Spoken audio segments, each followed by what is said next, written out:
Hello, everyone, and good afternoon. My name is Kristen Begaris, and I'll be your host for today's event, Thinking Beyond the H-1B, 6 Visa Categories for Foreign Workers, presented by Visa Now. In today's session, you'll learn about 6 sponsorship avenues other than the H-1B person and specialty occupation visa that can help you build your workforce with skilled global workers. First, a few housekeeping items. This session is being recorded, and we'll be sure to send you the recorded session for your reference or to share with others in your organization. The presentation is going to last for about 40-45 minutes with a lot of time left for question and answer throughout the presentation. To ask a question, please use the question function on the right-hand side of the webinar screen, or you can use the hashtag BeyondH1B. We'll be asking the audience to answer a few polling questions throughout the session to ensure our discussion meets your needs. And with that, I'd like to introduce our speaker today. Gordy Rasoklia is an attorney with Global Immigration Associates. He's built and submitted hundreds of non-immigrant and immigrant work visa petitions. He has extensive experience handling D, E, H, L, O, and TN visa cases, employment-based green cards, and USCIS requests for evidence. So with that, I'm going to turn it over to Gordy. Well, thank you, Kristen, and thank you to everyone who joined. As you guys have heard and know, this webinar is just about going over the different options that exist. We're going to go over 6 different visa types that you could pursue apart from an H-1B. Everyone knows that the H-1B system itself is sort of broken at this point. There's 85,000 total slots, which is completely insufficient for the workforce demands that employers are seeing, and I myself, in the past have argued that there shouldn't be a cap at all, that there should be, there's no empirical formula behind, the 85,000 slots, and it doesn't fluctuate from one year to the next. So today we're going to go over the different options that exist in terms of what you can do apart from the H-1B visa. Wonderful. Thanks, Gordy. And actually, we're going to go ahead and launch our first poll here. So we want to know, how many H-1B visas did you sponsor this year? About 4 choices there. So while this is up, we'll let Gordy go to the next part of the presentation, and we'll let you know how everyone responded and get another polling question out there. Yes, so today the different things that we're going to be covering, first of all, we'll make sure that everyone's fully versed in the F1 OPT, the STEM, the Ead Extension, etc. We'll go over E2 visas, treaty investor, E3 for Australian citizens, the L1 intercompany transferee, the TN, which is for Canadian and Mexican nationals, and the H1B one, which is for people from Chile and Singapore, citizens from Chile and Singapore, and then you guys will have an opportunity to ask some questions. So with the F1 STEM extension, everyone knows that this was recently extended to 24 months. So everyone gets an initial period of 12 months. And then if your degree is in a STEM eligible field, which is science, technology, engineering, and mathematics, you can now get a STEM EAD extension for an additional 24 months. So it used to be 17. They recently changed it to 24. And this is for F1 students, people on an F1 student visa presently inside the U.S. So what are some specifics behind it? Of course, one of the rules is that you're supposed to be working in a field that's related to your degree. So that's pretty much the case. I mean, you're not going to hire someone who's doing work that's outside of the degree or it's not related. So that's kind of a loose standard that everyone understands. And then, of course, when you exhaust the initial 12 months, then you apply for the STEM EAD, which is for an additional 24 months. Now, one question that certainly could be coming up is, okay, someone's already on their 17-month STEM EAD, can they automatically apply for an additional 24 months? We'll go over that a little bit more in detail later, but basically you have to be within 150 calendar days of your expiration date when you submit that. But for all intents and purposes, for most people, you get an additional period of 12. You get an initial period of 12 months, and you get an additional period of 24 months if your degree is in a STEM eligible field. There's no prevailing wage, nothing similar to H-1Bs, and it's not employer specific. One thing that is important, to keep in mind in terms of STEM rules that the employer has to be enrolled in E-Verify. So, a company that's not enrolled in that is not going to be able to do the STEM portion for the employee. So we'll move on to the next slide, which is for E2 visas. This is, Krista, was there an additional question before I move on to? You know what, we can actually keep going. It was an interesting mix of, we had about 50%, I think, that is sponsored between 1 and 5. So we'll have one other one at the end of the poll, but please move to E2. Certainly. So the E2 visa, this is the treaty investor. Basically, the way, oftentimes you see this is if it's kind of a foreign, the parent company is a foreign entity and they're kind of investing in the U.S. So what's, one, foreign company that immediately comes to mind? For example, Doosan, it's a big, Korean trucking company. And so they've set up offices in the U.S. And what that allows is it allows them to transfer employees who hold that nationality who are Korean into the U.S. It can also apply to individuals if they're, investing a substantial amount of money. Sometimes it's, $50,000, although there's no set, threshold. And the person holding E2, they either have to be employed as a manager or as an essential employee, meaning they have, specialized knowledge or specialized skills, within that company. And so you see this oftentimes, with companies, as I was mentioning, they're kind of the parent company, the main company is a foreign entity, and they've established U.S. offices, and then the employee in question also is of the nationality of that treaty country where the company is from as well. And this applies to a lot of the European countries, and there's a full list that we can go over. But basically, you have to be from a treaty country as well as part of the E2. These are just the same specifics. There's no prevailing wage. It's valid for an initial period of 2 years. It can be renewed indefinitely, and one good thing about the E2 is that the spouses can work, so they can submit an EAD application and apply, to have work authorization as well, which is not permissible in some of the other visa types. So most of the times you're going to be applying for this at the consulate. You can apply for a change of status from within the U.S. as well. The E3 visa. So this is the next visa that we'll go over. There is a cap. It's never been reached, in fact, and so this is for people who have Australian nationality, so they have an Australian passport. And sometimes you encounter situations where the foreign national or the employee is Australian, but the spouse perhaps has a different nationality. They can apply for it as well as a dependent, but they just can't work as an E3 Australian. So this is really similar to an H-1B. The employee has to be Australian, and then the person has to have a bachelor's degree or equivalent related to the position that they're performing. So very similar to an H-1B, except that the person happens to be Australian. It's valid for an initial period of 2 years. It can be renewed indefinitely. And there is an LCA filing in this, just like there is for an H-1B, so you have to pay the prevailing wage. Most people apply, at the consulate abroad. It's faster. It's oftentimes cheaper because you don't have to pay the USCIS filing fees. You can also apply for a change of status, but most people apply abroad at a consulate abroad for E3 status. Work authorization, unfortunately, is not permissible for the spouse of an E3 holder. And one other point to remember is that it's not a dual intent visa. So what do we mean by dual intent?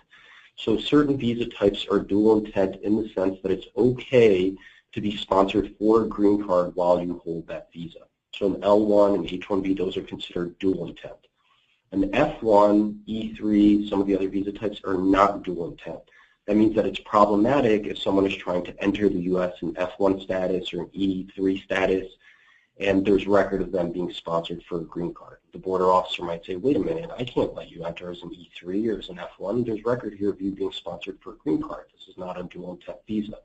So that's why oftentimes it's not required, but you often see people in E3 or an F1 or one of the other not dual intent visas switch to an H-1B so that they can be sponsored for a green card. So that's what we mean by dual intent versus not dual intent. If it's dual intent, it means you can pursue a green card while holding that visa. So, The L1 visa. So this is another very common one. This visa is probably the one, for companies that are fortunate enough to have, a foreign entity. This is a very common solution to the H-1B cap, so what they do is they say, oh my gosh, this person's out of OPT time, they didn't get selected in the cap, what should we do? Well, fortunately, we have a foreign entity in the UK or somewhere else abroad. We're going to send that person abroad to work there for a year, which makes you then eligible for the L1 visa, and then you could come in on an L1 visa after you've worked for that qualifying foreign entity abroad for 1 year. So that's the core requirement. Yes, the person has to serve either as an executive or a manager, or for the L1B, it's specialized knowledge. So L1A is manager, L1B is specialized knowledge.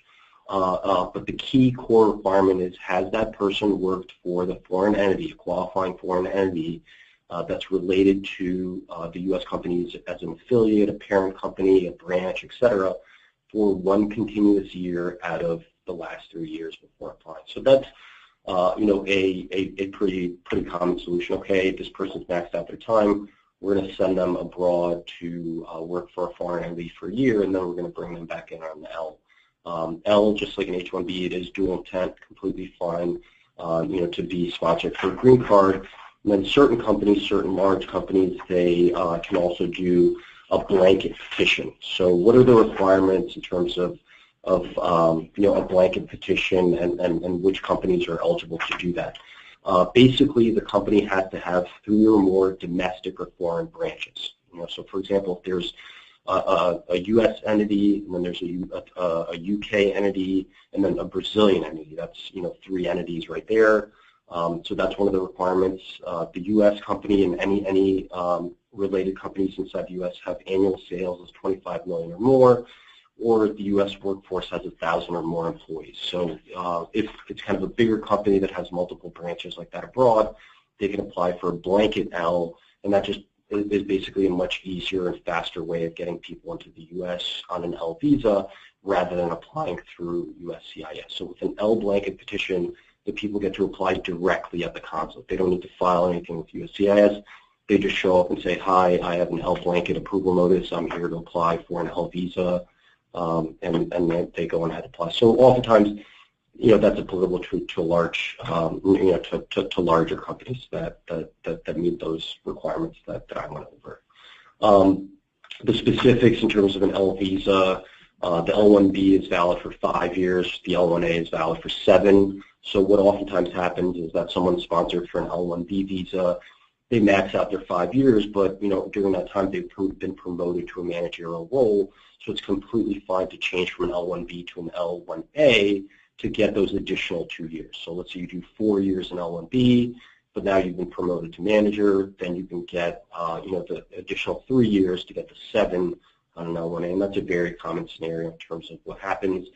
The spouses for L1 holders are definitely allowed to apply for an EAD and work authorization. There's no prevailing wage, which is different than H-1B. And again, yeah, you can apply for an extension within the U.S. But if you have a blanket, then you can apply directly at the consulate. That's usually faster. It's not scrutinized as heavily as those USCIS cases. So this is can sometimes be a challenging case type because USCIS views it as some employers trying to get employees inside the U.S. who aren't managers or who don't have specialized knowledge, that are just any ordinary worker. But it's supposed to be someone that has an advanced knowledge of technology that's specific to that company, or processes that are specific to that company. So that's the L1 visa. The TM visa, this is my personal favorite. So this applies to people who are from Canada or Mexico. So they're Canadian or Mexican nationals. One thing about Canadians is that they're visa exempt. So what do I mean by that? Basically, they never have to go to the consulate and apply for visa stamps. They can just show up at the border. I know that seems counterintuitive because you're so used to thinking, okay, this person has to go to the consulate, etc. Canadians are visa exempt, meaning they could show up at the border either with an approval notice or an application packet, for a TN, and they just, can enter on the spot. So There is no cap to TNs. It's a 3-year validity period that could be extended indefinitely. Same thing for Mexicans, except Mexicans, they're not visa exempt, so they actually have to go to the consulate and apply to get their visa stamped there. So those are the minor, and this is, these, why does this exist? It's through NAFTA, through the NAFTA agreement. This, visa type came into place. So if it's someone who's a Canadian national or Mexican national, they're eligible for the TN. The dependents, unfortunately, are not able to work. The TD, that's the TD, the dependent to the TN is called a TD visa. And same type of requirements, no prevailing wage. But one thing definitely to keep in mind is that someone applying for a TN has to fit within the specific TN categories. So very common ones are engineer, computer systems analyst.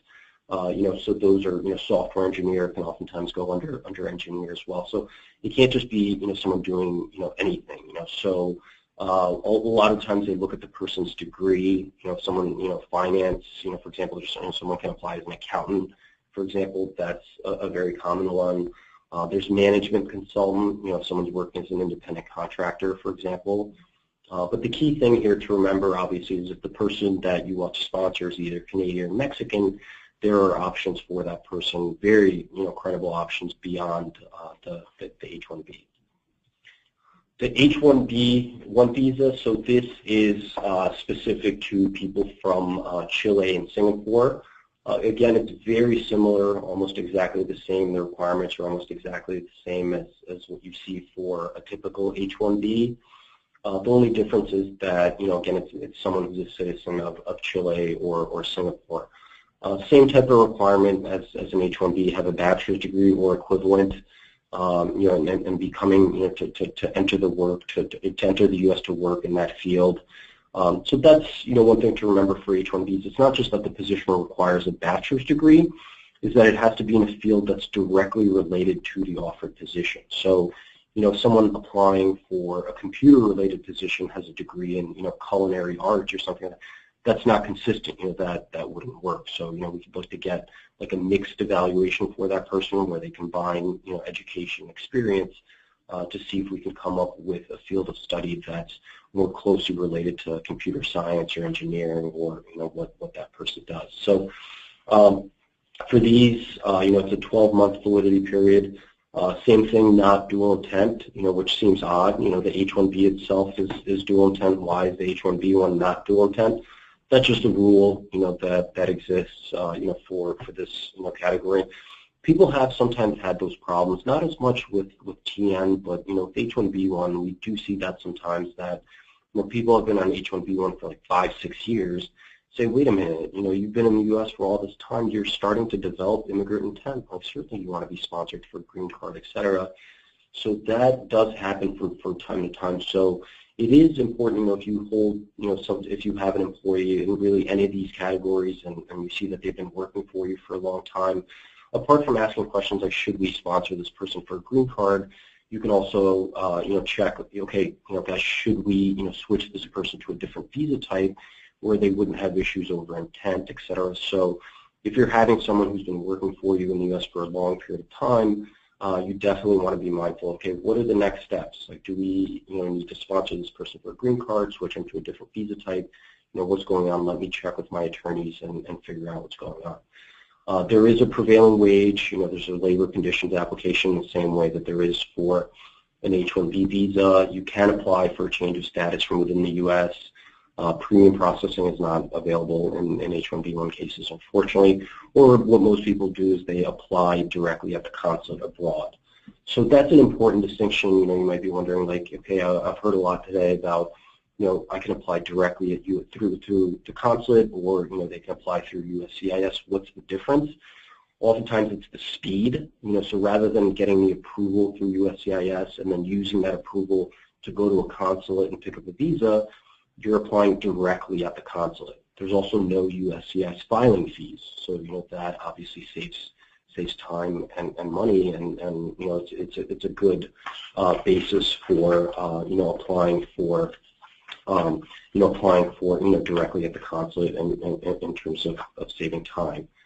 So those were the 6 different visa types that we wanted to go over with you. A lot of HR people, they ask me questions like, okay, I listened on the webinar, I have this information, what are the next steps, how can I get better at this? My advice generally is just to keep attending these types of webinars, to keep involving yourself and immersing yourself. And it's like a muscle, you have to work it and labor it from time to time and exercise it and learn about the different visa types, pay attention to the types of webinars and the types of information that you're receiving, and just the more you see it, the more you come across it, and the more questions that you ask, the better that you'll get at the subject matter, and the easier that'll be for you going forward. So, yeah. Wonderful. Thank you so much, Gordy. A lot of good information here.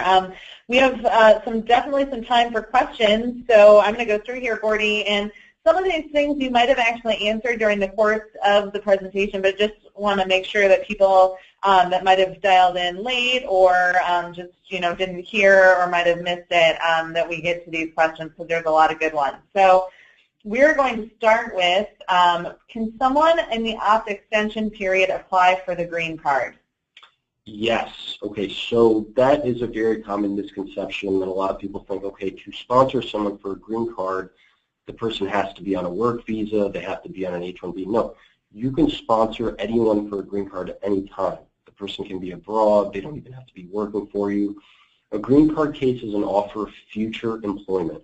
What that means is that you're offering the person that position at the time when he or she gets the green card, which in most instances is going to take at least 1.5 years to 2 years. If the person was born in India or China, perhaps it could take 4, 5, 6 years. It could take much longer. So it's an offer of future employment.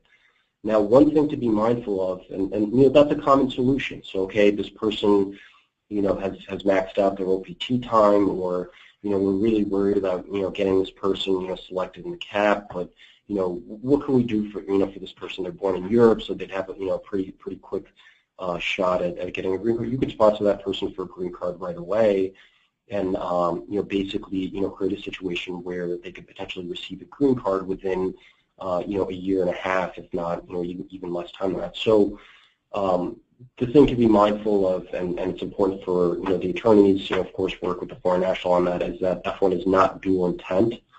So yes, you can sponsor someone for a green card on F1, but there could be a travel restriction on that person when we get deeper into the process, and that's something that the attorneys will work out with that person. That's a very common solution. Okay, I have this person born in Italy. They've maxed out their OPT time. I don't know what to do. Can I sponsor them for a green card so that at least I know that we'll have them to work for us permanently in 1.5 years from today? Yeah, absolutely. You can do that. That's not a problem. That's pretty common. And you can start a green card for someone at any time. They don't even have to work for you. They can be stationed abroad. It's an offer of future employment, which is distinguishable from a work visa, which is for the present, for the now, for the tomorrow. So. Fantastic. Thank you. Okay, so lots of questions. Please, like I said, go ahead and ask questions that you have. We have plenty of time. For E3s, do they allow spousal work authorization? Yes. Yeah, for E3s, they do. Yes. Okay. How about L1s? Do they transfer to another company? So for an L1, for the dependent, yes, they can apply for an I-765, an EAD. And they can, use that EAD to work, and it's not employer specific. So the EAD that an L2 holder gets is not employer specific, meaning they can use it to work for any employer, any amount of hours, no prevailing wage, et cetera. So just an EAD, an employment authorization card. It's a List A document for the I-9 that they can use to work for any employer. For the L1, can they switch employers? Yeah, but the question is, what status would they hold? If it's an H-1B, they'd have to get sponsored by that employer for an H-1B. Can an L1, someone who currently holds the L1 hold L1 with a different company? Most likely not, because you have to meet that 1 and 3 year requirement that I mentioned, that you have to have worked for the foreign entity, a qualifying foreign entity, for 1 year out of the 3 years prior to entering the U.S. So if someone's presently on an L1, clearly they've worked for, some company's foreign entity for 1 year before entering. So now the new company that wants to sponsor them, it's unlikely that that person, has worked for their, entity abroad. So yeah, they can switch employers, but they'd most likely need to be sponsored for an H-1B or a different visa type in order to work for that new employer. But yeah, they can apply for a change of status in the U.S., visa abroad, et cetera. So yeah, it's very common that you see someone who holds L1 with one company then gets sponsored for an H-1B with a different company. Wonderful. Lots of questions coming in. Just to let the audience know, you will definitely get a copy of this presentation, and if we can't answer your question because it is very specific, we will definitely be having a VisaNow representative reach out to you in the coming days to discuss any of your specific challenges or questions that you have. Is the employer sponsor responsible for the opt extension fees? No. No. Okay. Can you talk a little bit about green card sponsorship, Gordy? We're getting a lot of questions about that. Are there waiting periods for someone that's on an H-1B to sponsor a green card? Are there restrictions on, you talked a little bit about dual intent. Can you talk a little bit about maybe the visas to go to green cards, or if people are having questions about whether they can immediately sponsor someone on an H-1B, can you talk a little bit about that? Yeah, certainly. So, you could sponsor someone for a green card at any time. A lot of it is, okay, what status does this person currently hold, et cetera. So it's, the big distinction to draw is that F1 is not dual intent. So, you can sponsor an F1 holder for a green card, but when we reach the I-140 stage, which is sort of one of the last steps in the process, there's going to be a travel restriction because at that point the person's immigrant intent is going to be revealed and they can't show up at the border, after having left the U.S. to try to re-enter an F1. So the border officer is going to say, wait, there's record of, having, an H1 or an I-140 or green card being sponsored, for you. So, I can't let you enter an F1. So yeah, that's definitely, possible. We just have to be careful in terms of certain travel restrictions that may exist as we get deeper into the process. Okay. Ken, we're actually getting a lot of questions about a couple of things here. A little bit of confusion around dual intent, if we can go over that again, since we have a little bit of time, and then some questions for people who do not understand what prevailing wage is. Yeah. Which we could probably host a whole webinar. Yeah. So the prevailing wage, that oftentimes, that's designed by the Department of Labor to make sure that the person being sponsored for that visa type is not, suppressing wages, et cetera, that they're being paid at least market share for what that specific position, entails and requires. So that exists in H-1B cases, for example. You have to file a labor conditions application with the Department of Labor before filing the H-1B petition. It typically takes the Department of Labor about 7 calendar days to certify the LCA. Some of the other visa types, E3 has that as well. You have to file a labor conditions application, H-1B one as well. So what they're basically saying is, okay, these visa types are available, but we have to make sure that you're paying, at least, market share for that offered position. That doesn't exist with someone, working on an EAD or, an L1, for example. There is no prevailing wage requirement. So prevailing wage, what that means is that, you're filing a labor conditions application with the Department of Labor to make sure that, the person's being at least paid the prevailing wage for that geographic location where you're sponsoring what is typically, paid for, that type of position. And so that's just sort of a mechanism that's in place for them to make sure that the person's being paid at or above, market rate for that specific position in that geographic location in that county of employment. So some of the visa types don't have that, and so, there's more flexibility, but, oftentimes, my experience, I think most people as well, that there aren't really very many employers out there looking to suppress wages and whatnot. Most foreign nationals are treated in the same way that you would treat any American worker or any other employee. So that's not a huge thing that exists, but maybe what's good about it, someone's working on the EAD, is that there's no such requirement of having to file an LCA. The person can just use the EAD to work. So. And then dual, yeah, right. So dual intent. What I've been going over. Dual intent means that it's a visa type that is permissible to be sponsored for a green card. So an L1 and an H-1B are very common ones. That there are many L1 holders who are presently going through the green card process. It's not an issue for them at all. They show up at the consulate, they show up at the border, they might be asked, hey, I see you're an L1, are you being sponsored for a green card? Yes, I am. Okay, no problem, come right in, that's not a problem at all. The other ones, the F1 student, TN, some of those other ones, they're not dual intent in the sense that if they find out that the person is being sponsored for a green card, that's a problem. So one of the keys that exists when F1 students, when they apply for their visa stamps abroad, is that that officer has to know that the person's intent still, to gain that education and return to their home country. So obviously that doesn't happen with, a lot of people stay here, or they get sponsored for work visas for green cards, but that's still, in the regulations, the F1 is not a dual intent visa, meaning the person has to maintain an intent to return to their home country.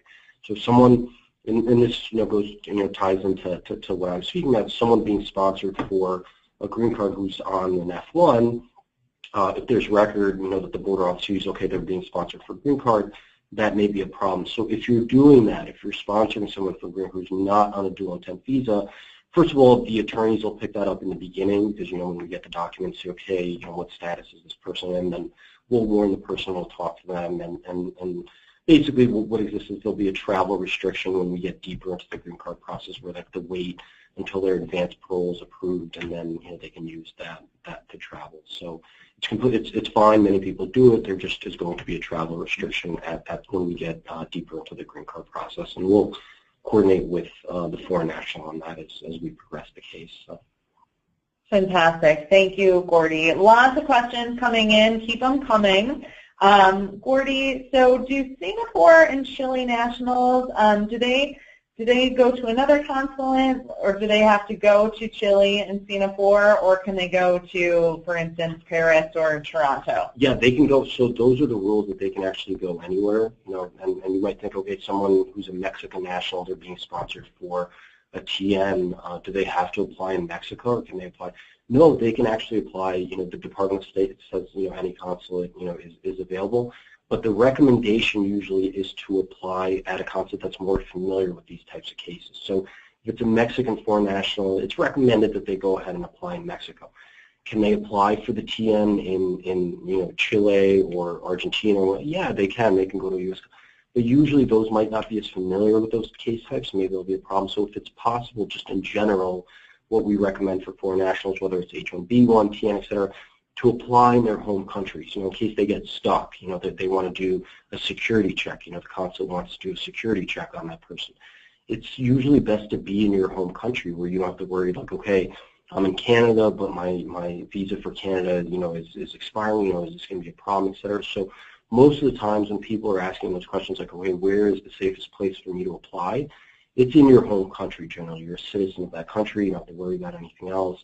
There's a security check, and that's happening. A lot of people from the Middle East, et cetera, other places, unfortunately, are facing these kind of long security checks, where they complete the visa process, and the consulate officer says, okay, everything's great, but we need to do a security check, and that delays the process. And sometimes people get mad at the attorneys, even though we really can't control the Department of State and how quickly they issue visas. But it's certainly possible that anyone applying for a visa stamp, especially if it's from certain countries that could be viewed as terror threats, et cetera, that they get delayed as part of that process. So there are different things to consider, and it's best for that person to speak with an attorney prior to travel. Fantastic. Okay, lots more coming. Are E2 visa applications, are those applicable to Indian nationals? No, unfortunately, that's it's not a treaty country. So yeah, I know that's a really tough one. Yeah, that'd be a really good thing. But yeah, unfortunately for people from India, it's not a treaty country, and I know that's tough. So what you have for a lot of Indian nationals instead is that if you have a foreign office, a foreign entity, foreign branch, you can have the person work there for 1 year, and they come back in on an L1, intra-company transferee. So that's very common. Sometimes some of them like to go back on student status, and then they'll coordinate with the school on getting like OPT or getting, CBT and finding a way to stay pursuing another degree program. But that's been the most common fix, where someone completely maxed out. There's nothing else to do. Is that if you're fortunate enough to have, apart from just trying the CAP again, the following year is just to, if you have a foreign, grant some person abroad for a year, and then they come back in on an L1. And a question that's been coming up frequently is, okay, we have this employee, they just got STEM EAD. When should we sponsor their H-1B? We generally recommend that you do it as soon as possible. So as soon as you identify this person as someone that you want to sponsor long term, that you want to work for you, even if they've just started their EAD period, if they still have a STEM after that, it's probably recommended to go ahead and try with the CAP. Things could potentially get better in the future, but obviously the more times that you apply, the more chances you're giving that person to potentially get selected as part of the CAP. So what a lot of companies are doing is basically as soon as they've identified that person, even if they have 17 or 20 months left on their STEM EAD, let's just go ahead and file an H-1B case for this person as soon as we can to see if we can get them selected in the CAP. And so hopefully this is an issue that will get solved long term. I think the problem is that there's no empirical formula behind it. It's just a set 85,000 number. It doesn't fluctuate with the economy or with market conditions. It doesn't increase or decrease. It's just a set fixed number. There's no math behind it at all. And so hopefully long term, maybe there'll be additional H-1B visas available. But in the meantime, the options are what we've discussed today on this webinar. Fantastic. Lots of questions coming in. Like I said, everyone, we're going to do our best. Some of these we will definitely have a representative contact you. Do all of these types of visas apply to professionals with bachelors and so forth to be able to apply?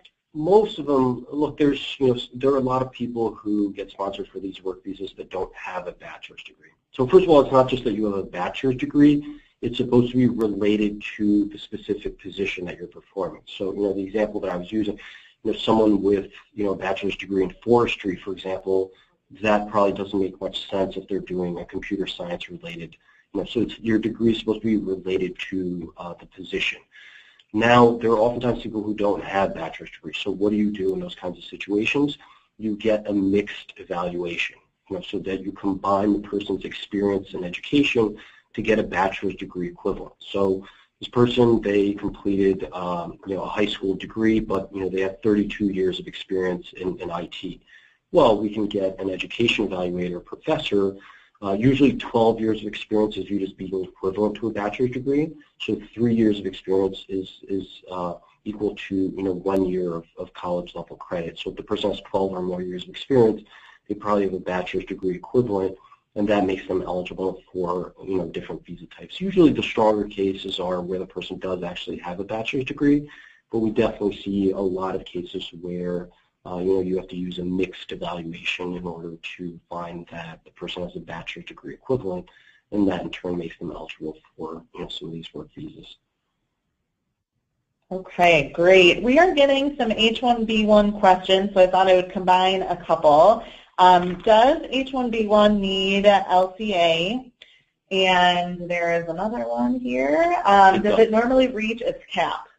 No, no, it does not reach its cap. And yes, you absolutely need an LCA for this case in the same way that you would with a normal H-1B. The downside, it's only valid for that initial period of 1 year, but obviously someone from Chile or Singapore, what oftentimes happens is, okay, we didn't get this person selected in the CAP, but they are from Chile or Singapore, so we're going to do an H-1B1 for that person. Then long term, we're going to keep trying to get them selected as part of the CAP so that they can switch to an H-1B, because we want to sponsor them for a green card and because we want them to work for us long term. So remember, it's not dual intent, in the way that an H-1B or an L1 is, but there is an LCA in the same way that exists with an E3 or an H-1B. So those are all really similar visa types: H-1B, E3, and H-1B1. Bachelor's degree, et cetera. The position requires a bachelor's degree. There is an LCA. It's just the distinction is E3 is for Australians, H-1B1 is for Chile, Singapore, H-1Bs for anyone. So Gordy, you talked a little bit about at the beginning about we are kind of waiting to see what's going to happen with the H-1B program, and as we wait, something did actually happen recently with the STEM ops. So we're getting a lot of questions on if you can high-level explain kind of what happened there, and then we got one specific question saying, hey, should we wait to do an H-1B once the 24-month extension is done, or should we do something sooner? Yeah, definitely do something sooner. So if it's an employee that you value, if it's someone that you want to employ long-term, et cetera, you might as well give yourself as many attempts as you possibly can, for that person. When a case is returned, let's say it's not selected in the CAP, one good thing is that you definitely get the USCIS returns the filing fees as part of that. The legal fees, that's for someone else to go over certainly. But so you could try again, the following year. So that's one really good thing. At least the filing fees and whatnot. That's something that is returned if the case is not selected. So by filing more and more cases for that person, not waiting until they're maxing out their STEM EAD, you're creating more opportunities for that person to get selected. You could file basically as soon as a lot of companies they identify, okay, this person's an F1, they haven't even graduated yet. They're graduating in for this past April, for example, we had a lot of cases that we were filing where the person was graduating in May, but the employer had already identified that person as someone that they want to sponsor and work for them. So we filed an H-1B for that person. And you might be thinking, okay, how did you do that? They hadn't even completed their degree yet. Well, they had an underlying bachelor's degree. So they're pursuing a master's degree here, but they had an underlying bachelor's degree, and that's sufficient for, the H-1B. So a lot of companies, just as soon as they identify, okay, even if this person is still doing initial OPT, they're going to STEM after that, they file as soon as possible, because certainly the more times you try, the more chances you're creating for yourself, for that person to get selected. In terms of what happened, that was just a new regulation that went into place. So for a long time, the way it worked is that everyone completing an F1 program, they're eligible to apply for an OPT EAD. That's 12 months of work. So you get an EAD and you work for 12 months. That's for anyone. It doesn't matter what your degree is. You've completed your F1 program.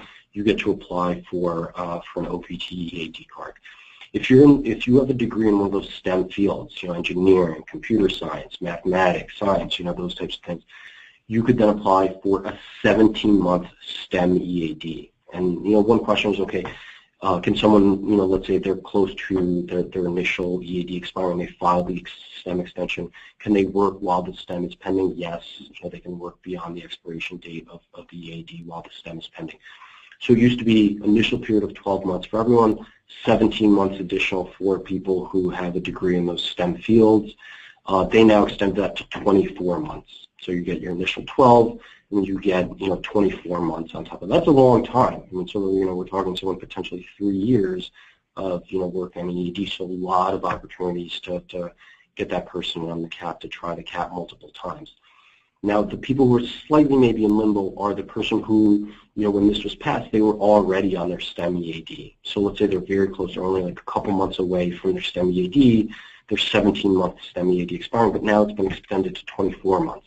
Are these people eligible to extend? The answer is only if they file for the additional time. They're within 150 calendar days before their STEM expired. So, let's say they've, been on their STEM EAD for like 8 months.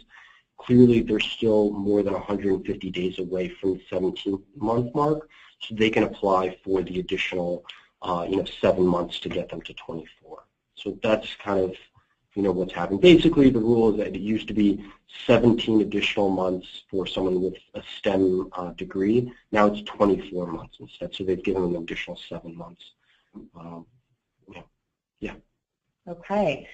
Our companies, still a lot of questions coming in, so thanks, Gordy, so much for this. Are companies obligated to renew visas of employees that have been sponsored by their company?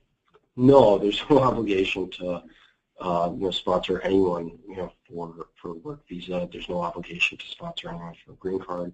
Certainly, if you're, want that person to work for you long term, et cetera. But there's no obligation to sponsor anyone. So maybe the context in which this is coming up is, someone is on an EAD and they're working for you. They want you to sponsor them for an H-1B or green card, or you're required to do so. You're not, obviously, but if you want that person to work for you long term, then they're going to need something more definitive and longer term than an EAD. So yeah, you sponsor that person for an H-1B work visa, you sponsor them for a green card, etc. Okay. Getting a lot of questions specifically about L1s. For an L1, does the U.S. entity have to be a newly established entity? No, absolutely not. Definitely does not have to be a newly established entity. That's not a requirement. Sometimes you have people coming in on L1s where they themselves are, they're a high-level manager. They're coming into the U.S. to establish like a new office or something of that nature. Sometimes you see that with larger foreign companies that are now wanting to set up a presence in the U.S. But no, it doesn't have to be a newly created entity, and that's the most common solution that we're seeing, especially for Indian foreign nationals, is the company has an entity abroad. They send that person there for a year, and that person comes in on L1, and they hold L1 status. So one outside option that exists, the person's not born in India, China, etc., is sponsoring them for a green card right away, and that could potentially position them where they get the green card and can work for you long term within perhaps a year, usually about a year and a half. The DOL is starting to accelerate their perm processing time, so it's not if it's structured the right way, and if the attorneys fully are aware of the urgency and the plan, it's conceivable someone to even have a green card in just over a year.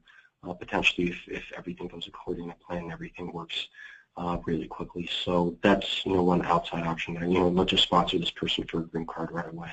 So. Okay. Does it strengthen the L1 case if the individual held an F1 or a B1 earlier? No, it's not really relevant. I mean, they just look, okay, are you serving in a managerial capacity, or do you have specialized knowledge, company-specific specialized knowledge?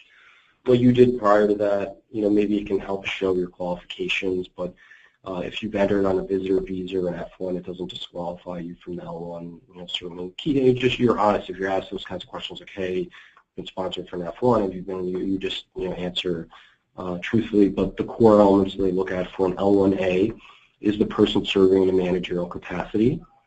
Does the person have subordinates? Are they doing, are they managing something that's essential to the company's success? Or, if it's L1B specialized knowledge, are they, do they possess company-specific specialized knowledge of your tools, processes, procedures? There's someone with an advanced knowledge of company-specific processes or technology. So oftentimes it's really helpful in L1B cases is if the person was responsible for training other employees.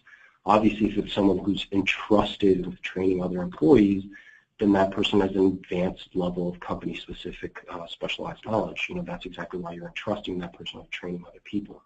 So that's something that's a really good argument for an L1B case, that we trust this person with training others. So clearly, this person has an advanced level of company-specific specialized knowledge. We're getting a lot of questions, which, Gordy, again, we could probably do a whole webinar on this. And I'm getting a lot of questions whether we do visa-specific. Absolutely. We've actually done some webinars. And again, we'll have a representative reach out to you and can send you some of our previous webinars on some of these visa-specific ones in this deck. And then also, we do a monthly webinar. So please tune in on a monthly basis, and you should be getting some material on those, but we do quite a few visa-specific webinars. So thanks for asking that, and we'll absolutely keep those up. And Gordy, tell me if this is something that you can speak to. Any similarities or differences, maybe more differences, but between L1s and J1s? It's not too well related. J1, that usually, there's a program sponsor. That exists. Sometimes it's considered like a culture of exchange, but there's outside companies that we certainly work for. L1 is different. It's more there's an entity abroad that the person is working for, and they're being intra-company transfer. When you transfer within the company that they worked for a foreign entity or foreign branch for one continuous year out of the last years, and now they're being transferred to the U.S. J1, sometimes maybe even a little bit more similar to the F1 as what you're seeing in terms of J's. It's just J's are given for all different kinds of reasons. J's, it could be scholars, for example, research scholars, et cetera. They're schools, but there's some similarities perhaps, but no, I think the L is maybe more similar to the E in certain ways, and the J is more similar to the F. So. Okay. Again, a lot of specific ones here. Again, we will have someone reach out to you if it's a very specific case or about someone. If USCIS processing is used for H-1B1, can they choose premium processing? No, and that's kind of a pointed question, but yes, unfortunately, H-1B is not available for it. That's why it's so much easier, faster, and cheaper just to apply directly at the consulate abroad. You don't have to worry about the filing fees, et cetera. It's just faster. The person gets adjudicated on the spot. Premium processing, unfortunately, is not available in E3 and H-1B1 cases. So, can H-1B1 be extended beyond 12 months? Yeah. No, definitely it can be renewed, but just keeping in mind that the longer you go to extending H-1B1, the more questions that a consulate or a border officer might have, like, okay, are you starting to develop immigrant intent? Remember, it's not a dual intent visa, so sometimes people say they're at like 5-6 years on H-1B1. Consulate officer say, well, wait a second, obviously you have an intent to remain in the U.S. permanently. You've been there for 6 years. So that's oftentimes why you see people on H-1B1, switching to H-1B. So it's the same type of scenario that can hold the person over for an indefinite period of time, really. But most of the times, you want to try to get that person on an H-1B. If you plan on sponsoring them for green card and employing that person long term. So. Okay. Some more L's coming in. L questions. Does language count as specialized knowledge? For L1 cases? Like it can. It's not. That's not the best argument, because sometimes they like to see that you really made an effort to make sure that there's not a U.S. worker to hold this role. So the idea behind an L1 is basically, okay, we need to bring this person over because it would take us too long to train a U.S. worker to fill this role. By working for our entity in Japan, this person picked up company-specific knowledge that he or she needs to now enter the U.S. and apply in the U.S. If we trained a U.S. worker to do this, it would cost us a lot of money, and we'd lose a lot of time, and wouldn't be as effective. We'd have to train probably for like 6 to 8 months, and we really can't afford to do that. That's why we need to transfer this person in L1. A foreign language, yeah, it could relate. Let's say someone's like fluent Japanese or something of that nature. If that helps substantiate the argument that they're because of that they're better at performing the company's specific tasks, processes, and tools, then yeah, we could use that as part of the argument, but not very common. Probably not a very persuasive argument in terms of USCIS, because that could open the door to anyone. So anyone then who is fluent in Japanese can just enter and work on L1. So not the best of arguments, but it can be something that's used as part of a broader argument for why the person has specialized knowledge. Okay. Is there a limit on how many L petitions that someone applies for every month? No, there's not. Okay. Someone's asking, and I think that they're just asking broadly here, do service providers assist with the I-983 STEM extension filing, or does the employer have to do that directly? So I think they're just asking if there's assistance with that. Yeah, I mean, certainly, as legal counsel, we are definitely authorized to answer those types of questions in terms of, completing the forms and things of that nature. So, yeah, that's part of, the new STEM changes that went into place. There are a lot more, requirements, and a lot of employers really concerned about it.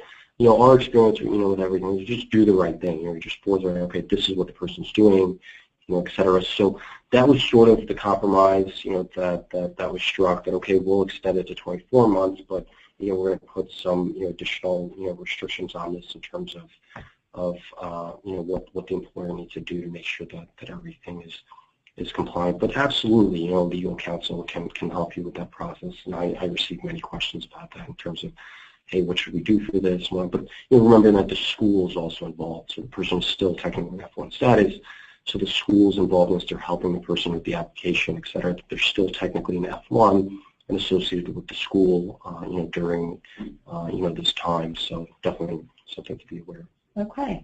I just want to, that question I was asked about the L1 in terms of, there's no limit. Sometimes, it could exist that, USCIS, let's say you're finding, just a tremendous volume of L1s, for just about anything. They might say, like, okay, well, you filed, 10 petitions in the last month, and, how is it that all these people have specialized knowledge? It's not a common thing, and if you're out of options, you might as well try it anyway. It's always better to try, even if, there's a request for additional evidence or, a denial potentially that, certainly, it's better to try, at least give it a shot, create some kind of opportunity to do something for that employee. It's better than just saying, okay, we shouldn't even, attempt this.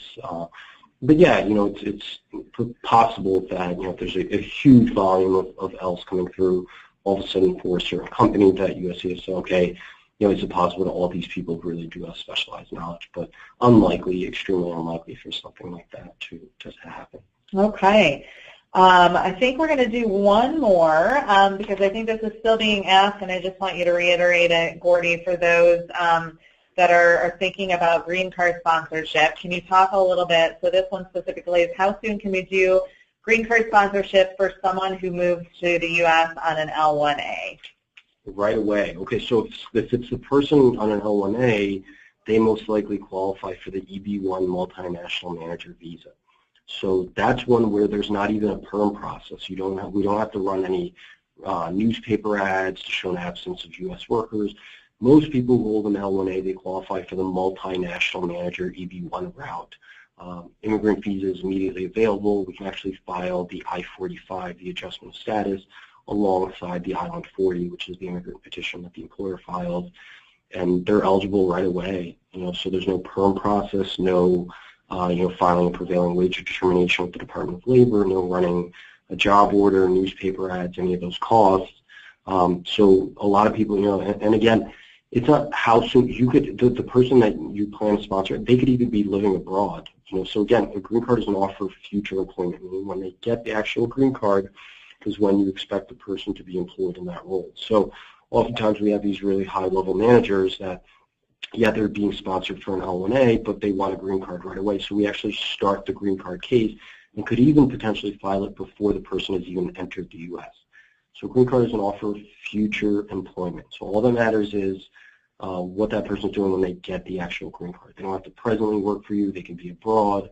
They can be anywhere. But when they get the green card, they're expected to hold the role that you're sponsoring them for. So no specific amount of time that they need to be inside the U.S. and L1A status before you could do the green card case for them. Okay, Gordy, thank you so much. I think we're going to cut off the questions there. I know that we weren't able to get to everyone. We could probably keep Gordy here all afternoon. There were so many really specific questions related to the visa application. So while we ran out of time, like I said, we're going to have a Visa Now representative reach out to you in the coming days to discuss your own very unique challenges and how Visa Now can help with those. Gordy, thank you so much for your time today, and a big thank you to everyone that joined the call and for taking the time to learn how to think beyond the H-1B. Thanks, everyone.